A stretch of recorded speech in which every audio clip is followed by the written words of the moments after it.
Christ being the gospel. First stage is this communion, this fellowship in the covenant, which begins at the gospel, who is the person of Christ. From the first day until now, for I am confident of this very thing. Here's the meaning of this verse. It can be taken out of context and quoted without understanding its meaning. Its meaning is specific. It's found here. That he who began a good work in you, notice that. First step, communion, fellowship, participation in the gospel. First step. He who began a good work. There's the beginning. Communion in the gospel. In you will perfect it until the day of Christ. The Greek word there, will complete it, will bring it to its completion. You have had the right beginning. God began the good work in you. It was in the gospel. But God is working by his Spirit to bring forth completion, full measurement. That's the meaning of the Greek word perfect, completion. To bring what he started to its completed state. That's the progressive work that we're pointing to. Josiah is I am. We need to see it clearly here in Philippians chapter 1, verses 3 through 6. It is here in this first step, this first stage of the new covenant work of the Holy Spirit within us, that the born from above ones experience, number one, the presence of God. Number two, the grace of God. Number three, the mercy of God. Number four, the love of God. Number five, the kindness of God. 6, the forgiveness of God. 7, the deliverance of God. 8, the power of God. All this is in the first stage. In this communion and fellowship and participation in the gospel, which is Christ himself.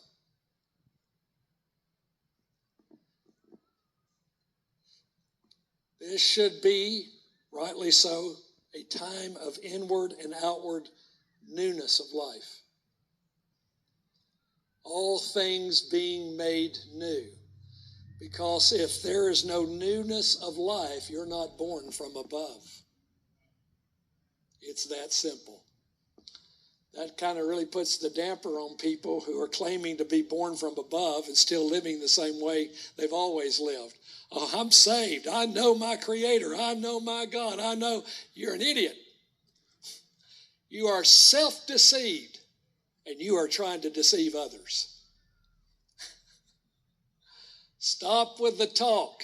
Your life shows us who and what you are. I don't mean that in some false judgment. I mean that in wake up. Come to grips with reality so that you may repent and be born from above. Amen? It's redemptive. If there's a confrontation, and sometimes there needs to be, it is for redemptive purposes, not to down someone. We get enough of that. But to awaken someone. And this has to be under the leading of the Holy Spirit, because if it's not under the leading of the Holy Spirit, and it's just us, we'll simply make matters worse.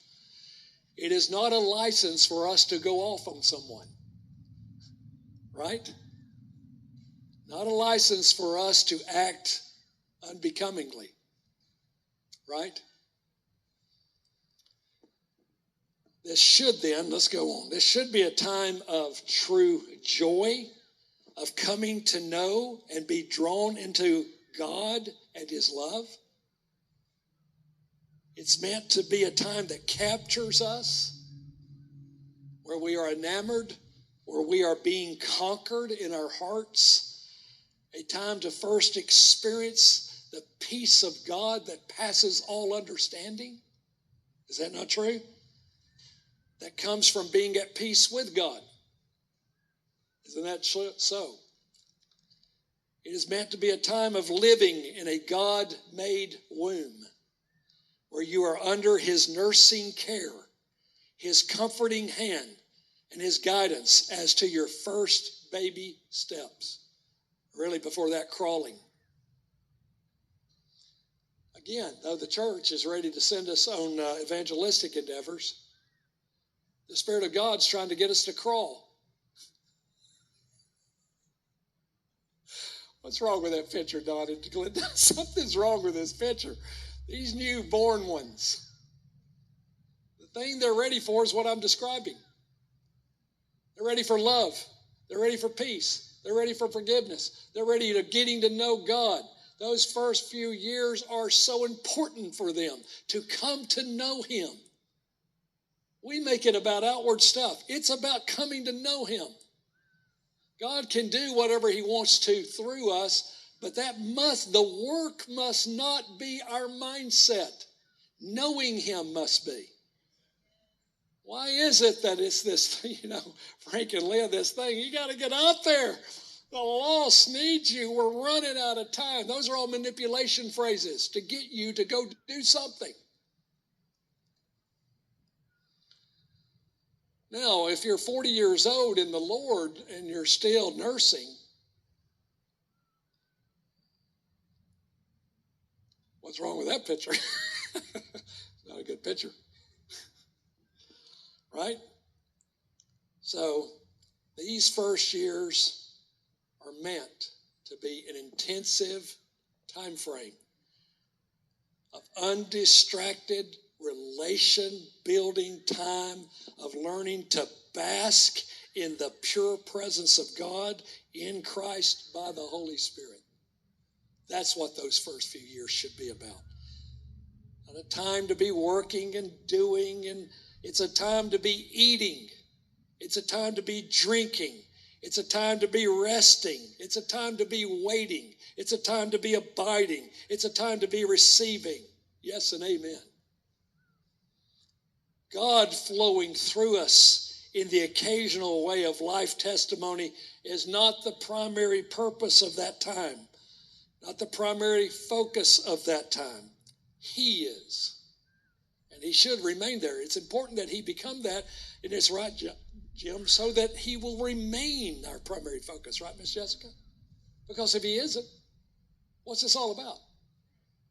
What kind of covenant is there when the covenant, Christ, is not our focus? When the Father who's given the covenant is not the focus?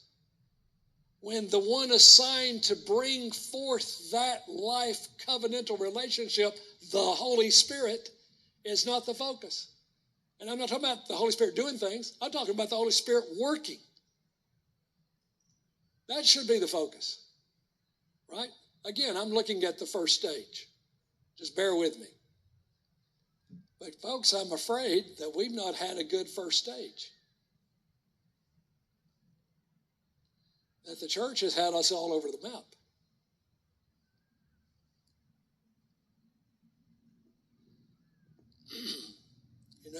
During this time, we don't know a lot.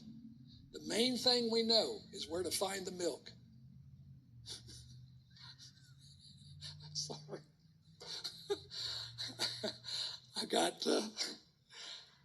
Shiloh's got little Ada Potato, I call her.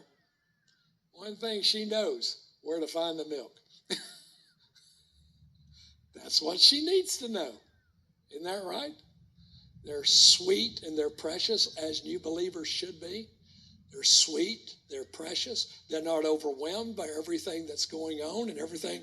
We don't overload them with fake, false burdens. Isn't that right, Rick and Denise? We're not putting these burdens on them. Please hear me, do not put the burden of the Lord on a new believer. Or what we consider to be the burden of the Lord. Do not try to impart to them fresh fire. Offer them fresh milk.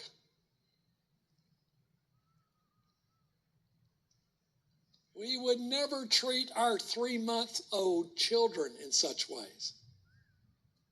Is that not right? See, what we have done is we have robbed, sorry to say it this way, but we have robbed them of the cradle time. We have robbed them of their infanthood. And all that God knows is so important in the bonding between him and them that comes into that time. Is that not right, mothers? Is there not a special bond with that child that you have? Because you're their mother. We have robbed them and God of this experience by kicking them out of the nest when they don't have any feathers, let alone wings. Right? What do you think, Ken? It's just been too true, don't you think, Kelly? It's just too true. So concern yourself with the race. Learn to crawl. You'll be in the race if you learn to crawl. You're a part of it at that point. Don't go racing ahead. In other words, please hear what I'm trying to convey here. Don't overwhelm them with vast amounts of material. This. One thing is needed. This they should seek after all the days of their life, to dwell in the Lord himself as the temple and be found there. Psalm 27. That one thing is needed for them. And it should never stop, though maturity in its processes are advancing. But these early stages of, hear me, love for God is just that important.